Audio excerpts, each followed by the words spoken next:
கர்த்தருடைய பரிசுத்த நாமத்துக்கு மகிமை உண்டாகட்டும். இன்றைய தினத்திலே நான் பைபிளை பற்றி பார்க்க போகிறோம். வேதாகமம் அப்படின்னா என்ன, அது எப்படி உண்டாச்சு அப்படிங்கிறத பற்றி பார்க்க போகிறோம். இப்போ பைபிள் அப்படிங்கிற வேர்டு எங்கேருந்து வந்துச்சு அப்படின்னா, ஃப்ரெஞ்ச் வேர்டு. அது பிபிலியா அப்படிங்கிற ஒரு பழைய ஃப்ரெஞ்சு வேர்ட்லேருந்து வந்தது. அதற்கு மீனிங் என்ன அப்படின்னு பார்த்தா, புஸ்தகங்கள் அப்படி இல்லைன்னா எழுத்துக்கள் அப்படிங்கிற அர்த்தம். அந்த வார்த்தையிலேருந்து தான் பைபிள் என்கிற வார்த்தை நமக்கு வந்தது. எதற்காக பைபிள் எழுதப்பட்டது அப்படின்னு பார்த்தா, தேவனை பற்றி மனிதன் கண்டிப்பாக தெரிஞ்சுக்கிடணும் அப்படிங்கிறதுக்காக ஒரு ரீசன். அதுக்கு அடுத்து பார்த்தா, நிறைய தீர்க்க தரிசனங்கள் ஒரு 2000 ஆண்டுகளுக்கு முன்னதாகவே என்ன நடக்க போகுது, அல்லது 4000 ஆண்டுகளுக்கு முன்னதாகவே என்ன நடக்க போகுது அப்படின்னு சொல்லக்கூடிய நிறைய காரியங்களை பற்றி முன்னதாகவே மனிதனுக்கு சொல்லப்பட்டது. தேவன் மனிதனிடத்தில் இடைப்பட்ட காரியங்கள் அநேகம் உண்டு. அது எல்லா காரியங்களையும் இந்த பைபிள் நமக்கு தெளிவாக சொல்லுகிறது.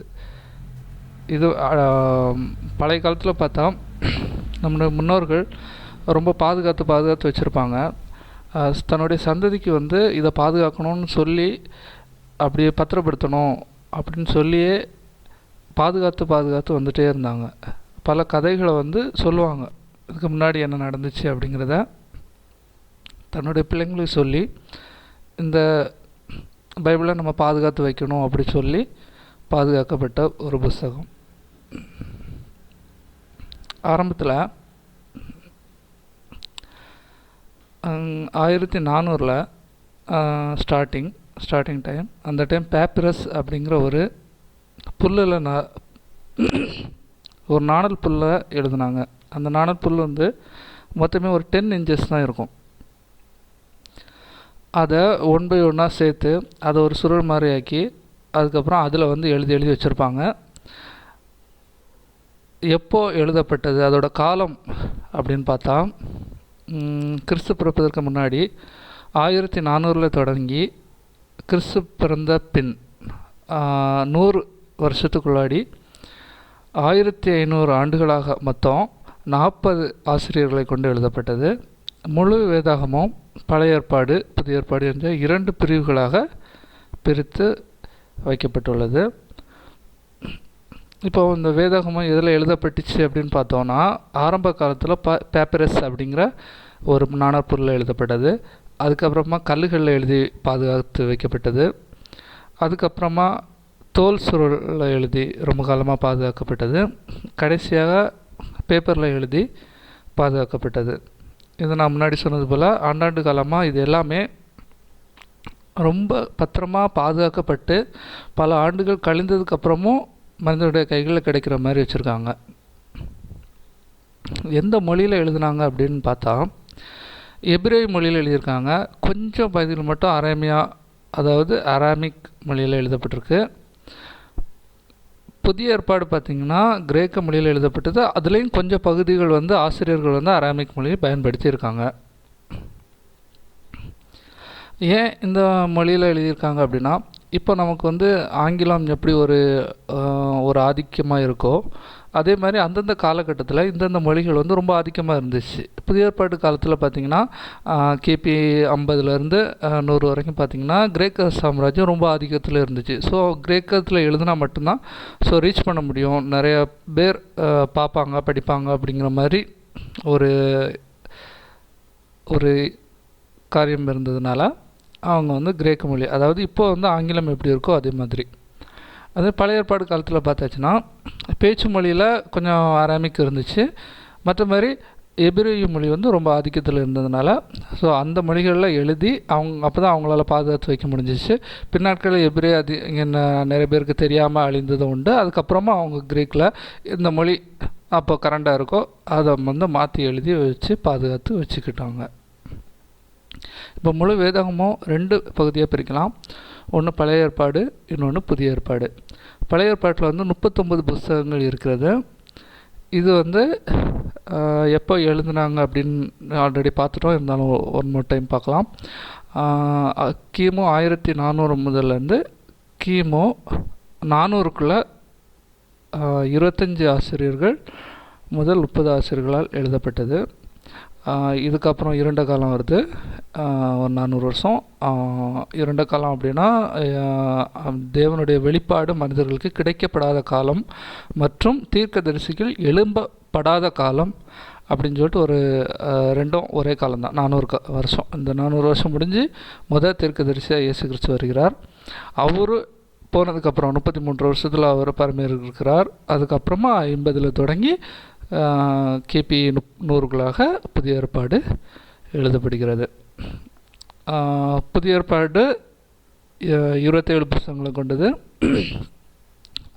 இது வந்து கிறிஸ்து பிறந்த பிறகு 50 வருஷத்துலேருந்து 100க்குள்ளாக, அதாவது இயேசு கிறிஸ்து வந்து 33 வருஷத்தில் 33.5 ஆண்டுகளில் அவர் வந்து பரமேறுகிறார். அதற்கு பின்னதாக கொஞ்ச நாள் கழித்து பரிசுத்த ஆவியானவரை தேற்றரவாளன் வருகிறார். அதுக்கப்புறமா ஸ்டார்ட் பண்ணுறாங்க.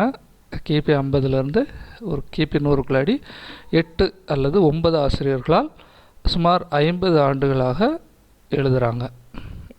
எழுதி மொத்தமாக எல்லா பழைய ஏற்பாடும் புதிய ஏற்பாடு எல்லாம் சேர்த்து ஒரே பைபிளாக அதுக்கப்புறமா சேர்த்து வைக்கிறாங்க. கனானைசேஷன் அப்படிங்கிற முறையில் எடுக்கிறாங்க. நிறைய புத்தகங்கள் உண்டு.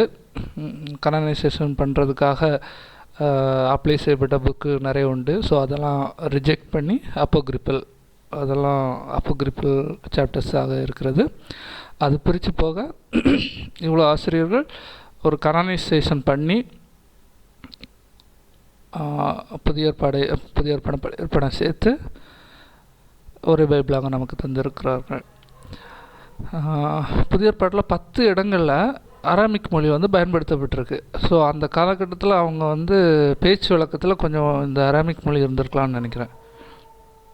ஏற்பாடு என்ற வார்த்தைக்கு கரெக்டான ஒரு மீனிங் பார்த்திங்கன்னா அது வந்து ஒரு உடன்படிக்கை அப்படின்னு தான் பொருள். இது யாரோட உடன்படிக்கைனா தேவன் வந்து மனுஷனோட ஒரு உடன்படிக்கை என்ற கவனன்ட் அல்லது ஒரு பத்திரம் போடுறாங்கள்ல, அந்த மாதிரி கூட ஒரு உடன்படிக்கைக்கான கரெக்டான பொருள் வரும். இந்த பைபிளோட சிறப்பம்சம் பார்த்தாச்சுன்னா உலகத்திலே ரொம்ப அதிகமாக அச்சடிக்கப்படுகிற ஒரே புஸ்தகம், பிரிண்ட் பண்ணக்கூடிய புஸ்தகம் இதுதான்.